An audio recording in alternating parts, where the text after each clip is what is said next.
بسم اللہ الرحمن الرحیم وصلی اللہ علی محمد وآلہ اما بعد۔ تمام ناظرین کرام کو السلام علیکم ورحمۃ اللہ وبرکاتہ۔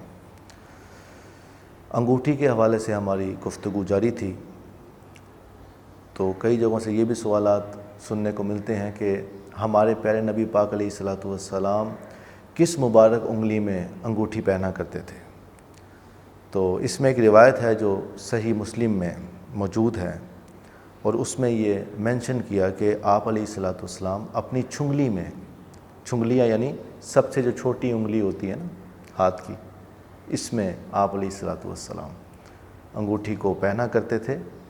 اگر کوئی شخص اس نیت کے ساتھ، اور جو پچھلی ہماری ویڈیوز جس میں بتایا گیا کہ کس ساخت کی اور نگینہ کس رنگ کا، ان تمام چیزوں کو ملحوظ خاطر رکھتے ہوئے پہنے، تو انشاءاللہ اس انگوٹھی پہننے کا بھی ثواب ملے گا، چونکہ یہ آپ علیہ الصلوۃ والسلام کی سنت کے مطابق ہو جائے گی۔ اللہ پاک ہم سب کو عمل کی توفیق عطا فرمائے۔ السلام علیکم ورحمۃ اللہ وبرکاتہ۔